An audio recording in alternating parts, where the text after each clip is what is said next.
நேத்துல இருந்து அப்பா வீட்டுக்கே வரல.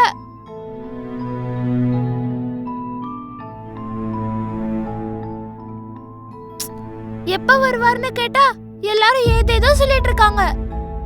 எனக்கு அப்பாவை பார்க்கணும் போல இருக்கு.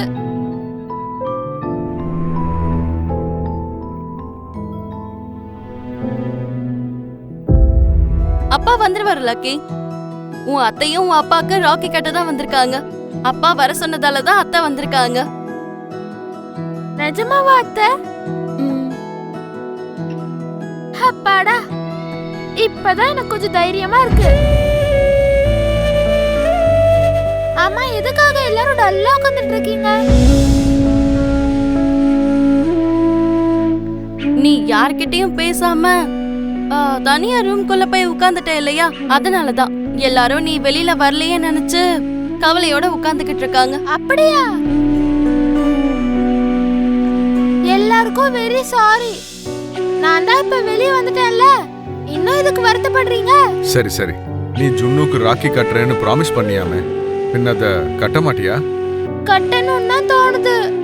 அப்பா வரலன்ற கவலையில நான் ராக்கி வாங்கவே மறந்துட்டேன்.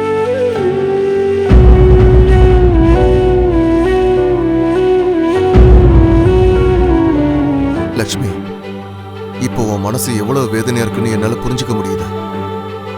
ஆனா இப்ப நாம வருத்தப்பட்டுட்டே உட்கார்ந்துட்டு இருந்தா என்ன பண்ணணும்னு யோசிக்க முடியாது. இப்ப மித்ராவை எப்படி காப்பாத்தணும்னு யோசிக்கணும். ஆமா அண்ணி, நம்ம போலீஸை நம்பி உட்காந்துக்கிட்டு இருந்தா வேலைக்கு ஆகாது. நம்மளால முடிஞ்ச வரைக்கும் நம்மளும் ட்ரை பண்ணி பார்ப்போம்.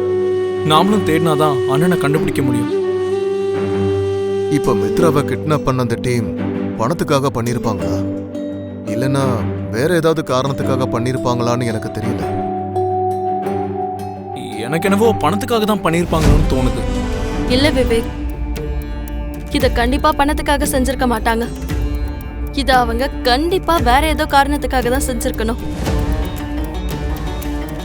அது என்னன்னு நாம தெரிஞ்சுக்கணும். அதை தெரிஞ்சுக்கணும்னா யார் இதை செஞ்சிருப்பாங்கன்னு நமக்கு ஒரு சின்ன ஆதாரமாவது கிடைக்கணும் இல்லையா? அந்த மாதிரி எந்த ஒரு ஆதாரமும் கிடைக்காம நாம எதை வச்சு தேட முடியும்? எப்படி யோசிக்க முடியும்? இப்ப நம்ம பிரச்சனைக்கு தீர்வு கிடைக்கணும்னா என்ன நடந்துச்சுன்னு யோசிச்சா மட்டும் பத்தாது. பிரச்சனை எங்க இருந்து ஆரம்பிச்சதோ அங்க இருந்துதான் நம்ம யோசிக்கணும்.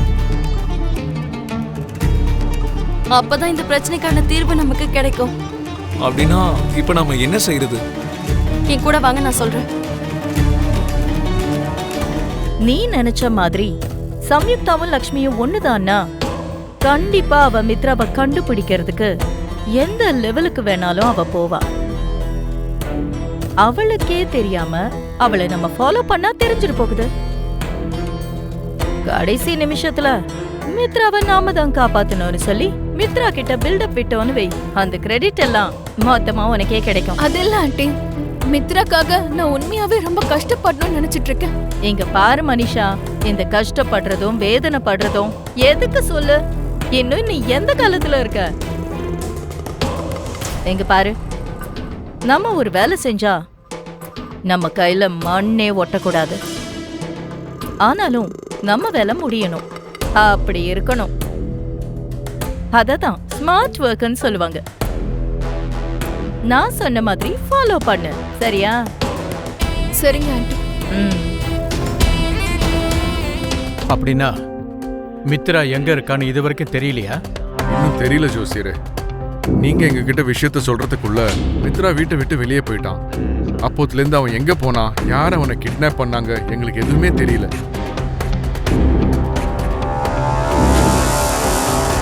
என்ன ஜோசியரே இதெல்லாம்? இன்னும் எவ்வளவு நாளைக்கு மித்ராக்கு இந்த கஷ்டம்லாம்?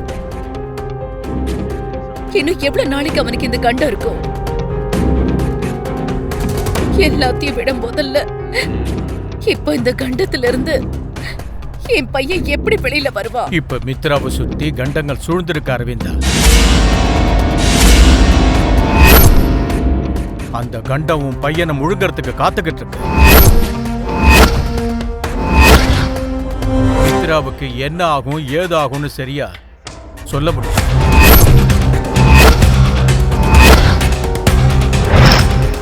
அந்த விரதத்தை செய்யறதுக்கு எங்க கூட இப்ப லக்ஷ்மி இல்லையே ஜோசியரே. அப்படின்னா எங்க மித்ராவை காப்பாத்துறதுக்கு எங்க கிட்ட எந்த வழியுமே இல்லையா? ஐயோ கடவுளே, இனி எங்க பையனை நீங்க தான் காப்பாத்தணும். அரவிந்தா,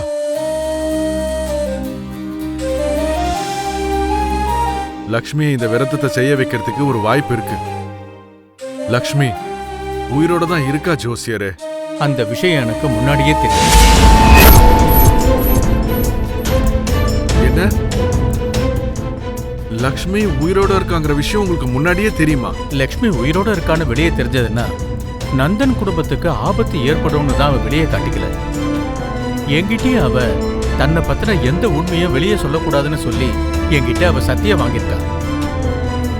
அதனாலதான் உங்ககிட்ட கூட சொல்லாம நான் அதை மறைச்சிட்டேன். எது எப்படியோ லக்ஷ்மி எங்களுக்காக திரும்ப வந்திருக்கா. அதுவே எங்களுக்கு போதும். இந்த விரதம் கூட யாருக்கும் தெரியாம லக்ஷ்மி மூலியமா இதை செய்ய வைக்கலாம். வீட்ல லக்ஷ்மியை வச்சு பூஜை செய்ய வைக்க முடியாது, அதனால கோயில்லயே வச்சு செய்யலாம். சரி ஜெயதேவ். இவங்க இந்த ஃபைல்ஸை எப்ப செக் பண்றது? எப்ப போய் கிட்னாப்பர்ஸை கண்டுபிடிக்கிறது? அதுக்குள்ள அவங்க மித்ராவை ஏதாவது செஞ்சுட்டாங்கன்னா இந்த Samyuktha alias Lakshmi super heroes படத்துல வர ஹீரோ மாதிரி ஏதோ ஒண்ணு செய்ய போறான்னு சொன்னீங்க. சிஐடி மாதிரி கண்டுபிடிப்பான் நீங்க. பாத்தீங்களா இவ்வளவு பொறுமையா வேலை பார்த்துட்டு இருக்கானு? மனிஷா சம்யுக்தாங்கிறதுனால தான் தெளிவா யோசிச்சு இவ்வளவு தூரம் வந்திருக்கா. அதுவே நீயா இருந்திருந்தா இன்னும் உட்கார்ந்து யோசிச்சுக்கிட்டே அவனை ஏன் கிட்னாப் பண்ணாங்கன்னு புலம்பிக்கிட்டு இருப்ப. ஆண்டி ப்ளீஸ், அவளை ஏன் முன்னாடி பாராட்டாதீங்க. எனக்கு உடம்பெல்லாம் பத்தி எரியும் நல்லா சொன்னல. உனக்கு உடம்பு எரிஞ்சாலும் வயிறு எரிஞ்சாலும் நான் சொல்றது 100% உண்மை.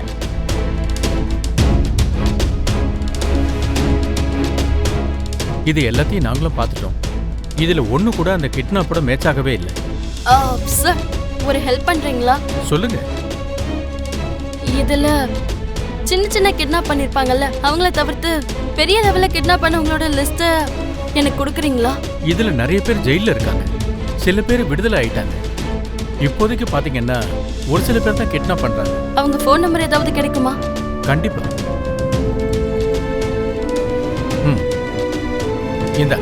இதான் அவங்க ஃபோன் நம்பர்ஸ். நோட் பண்ணிக்கங்க. அவளுக்கு என்ன பைத்தியம் பிடிச்சிருக்கா? போயும் கிட்னாப்பர்ஸை மீட் பண்ணணும்னு சொல்லிட்டு இருக்கா. சந்திச்சா சந்திக்கிட்டோம், இதுல உனக்கு என்ன வந்தது? மித்ரா மட்டும் கிடைச்சிட்டானா அந்த கிரெடிட்டை உன்னோட அக்கவுண்ட்ல நீ போட்டுக்கோ. அது வரைக்கும் நீ கொஞ்சம் பொறுமையா இரு. இப்ப அவங்கள ஃபாலோ பண்ணலாமா?